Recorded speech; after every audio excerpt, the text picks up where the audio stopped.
Assalamualaikum warahmatullahi wabarakatuh. Selamat pagi, salam sejahtera buat kita semua. Jumpa lagi dari Ibu Rusita ya. Kali ini kita masuk ke paket B, kelas 7. Sekarang pertemuan kita kali ini memberitahukan atau ringkasan materi kelas 7. Ya, ringkasan materinya ada 3 materi yang kita muat di dalam ujian di semester ganjil tahun 2005-2006. Oke. Tentang pertama tes deskripsi, lalu cerita imajinasi, lalu terakhirnya teks prosedur. Oke. Pertama kita jelaskan dulu tentang tes deskripsi. Tes deskripsi itu adalah teks yang menggambarkan suatu objek, ya. Objeknya ada tempat, benda, orang, dan suasana. Nah, tempat itu berarti di mana saja kejadian terjadi. Terus kalau benda berarti bisa pelakunya orang, bisa pelakunya binatang, dan lain sebagainya. Terus ada suasana. Suasana berarti penggambaran dari suasana situasi saat kejadian terjadi, itu deskripsi. Nah, dijelaskan secara rinci dan jelas sehingga pembaca seolah-olah melihat atau merasakan apa yang diceritakan oleh orang lain. Itu namanya deskripsi. Oke, tujuannya adalah untuk memberikan gambaran yang detail. Ya, detail itu berarti secara rinci agar pembaca mendapatkan kesan yang utuh. Berarti setelah membaca teks deskripsi, orang akan tahu jalan ceritanya itu seperti apa gitu, secara rinci, secara utuh. Lalu ciri-cirinya adalah yang pertama menggambarkan objek secara rinci, ya, objeknya itu secara jelas di detail. Terus banyak menggunakan kata sifat. Kata sifat apa saja? Kata sifatnya ada sifat kita menjelaskan seseorang cantik, indah. Nah, itu sifat. Oke, selanjutnya menggunakan panca indera. Panca indera berarti yang ada di tubuh manusia, ya. Indera penglihatan, indera perasa, indera peraba, kita meraba, pegang. Oke, dan menggunakan majas-majas. Nah, deskripsi itu lebih banyak mengutamakan majas. Majasnya apa saja? Majasnya banyak, ya, bermacam-macam majas. Ada personifikasi, ya, ada metafora dan majas lainnya. Nah, strukturnya ada 3.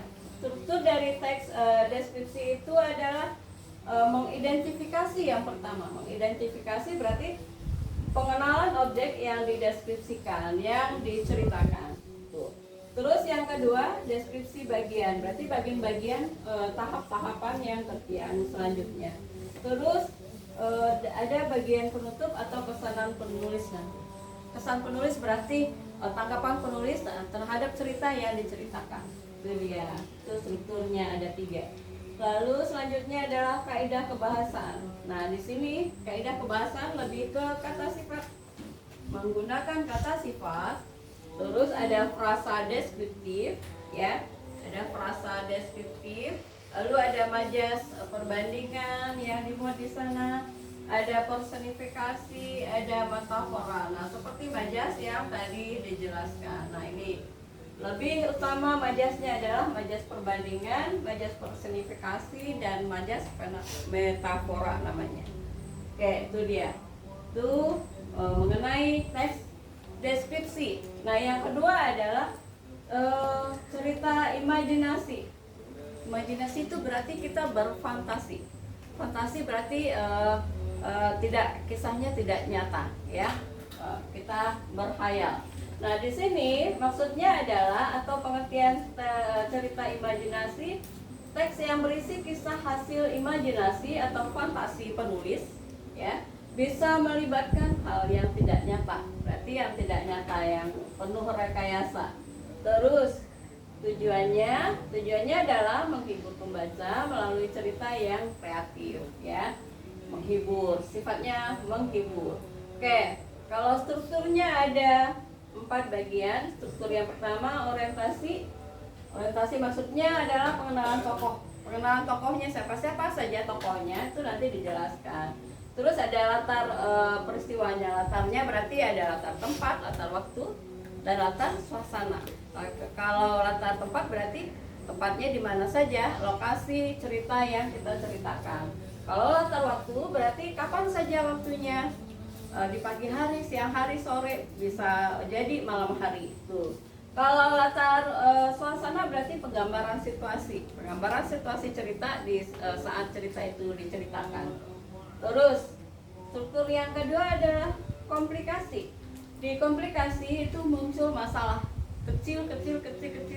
Nah itu ya disebut dengan konflik ya, disebut dengan konflik. Nah, kejadian masalah atau masalah kecil-kecil itu namanya konflik.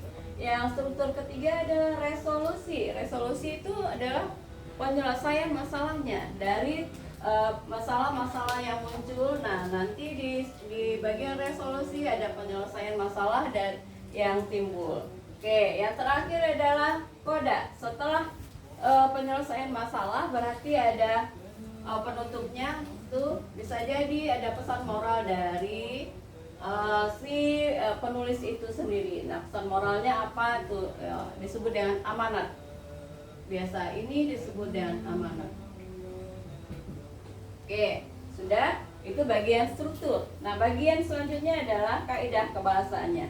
Kaidah kebahasaannya ada 4 poin yang harus kita perhatikan.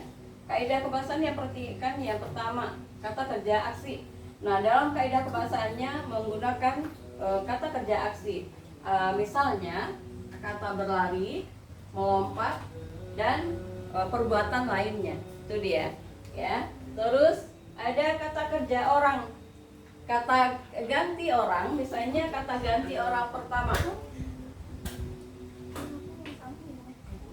Nah, kalau kata ganti orang pertama, kata kuncinya adalah aku, saya. Itu kata ganti orang pertama. Berarti ada kata aku, saya. Terus kata ganti orang ketiga berarti ada kata dia, mereka, kamu, dan kalian. Itu dia kata ganti orang. Kalau kaidah kebahasaan selanjutnya adalah dialog. Jadi cerita imajinasi atau fantasi itu ada beberapa dialog yang pasti dimuat di dalam ceritanya. Terus yang terakhir adalah penggunaan majas untuk membangun imajinasi. Jadi dalam cerita imajinasi penuh dengan kisah-kisah rekayasa, ilusi, berarti dia ada majas-majas untuk membangun imajinasi kita tersebut gitu. Nah, itu penjelasan materi yang tentang cerita imajinasi. Kita lanjut materinya. Yang ketiga adalah teks prosedur. Nah, teks prosedur itu maksudnya adalah teks yang menjelaskan langkah-langkah untuk melakukan atau membuat sesuatu secara berurutan. Jadi proses mengerjakan sesuatu. Nah, itu dia teks prosedur. Tujuannya adalah membantu pembaca melakukan sesuatu kegiatan dengan benar dan mudah. Jadi ada urutan-urutan atau langkah-langkahnya. Nah, strukturnya ada 4 bagian. Struktur yang pertama adalah ada tujuan. Apa yang akan dibuat? Ya, apa yang akan dibuat atau dilakukan. Nah, terus memiliki alat atau bahan ya. Nanti ada bahan-bahan yang diperlukan ditulis di situ. Bahannya misalnya kita mau memasak mie goreng. Berarti bahan yang kita butuhkan adalah panci atau wajan kecil boleh. Terus sutil atau sendok ya kan. Terus nanti apalagi yang kita butuhkan, terus ada kompornya. Nah, kalau kita memasak mie berarti harus merebus airnya dulu, terus nanti disaring, dimasukkan mie-nya. Nah, itu alat dan bahan namanya. Terus di struktur juga kita perlu tahu langkah-langkah. Ada urutan kegiatannya. Urutan yang pertama adalah langkah yang pertama, hidupkan kompor, terus masukkan air di wajan, terus panasi. Lalu kalau sudah mendidih airnya cukup masukkan mie-nya, terus kira-kira 3 menit. Nah, itu adalah maksudnya urutan kegiatan. Itu berisi di langkah-langkah. Terus yang terakhir strukturnya adalah bagian penutup. Bagian penutup ini kira-kira hasil yang diharapkan itu apa? Mie-nya apakah mau disajikan separuh mateng atau mateng keseluruhan sampai lembut gitu. Itu dia. Itu bagian penutup. Nah, Inilah proses dari pembuatan mie rebus misalnya. Itu bagian penutup namanya. Terakhir adalah bagian kaidah kebasan. Dalam kaidah kebasan di teks prosedur itu memuat ada kata kerja perintah.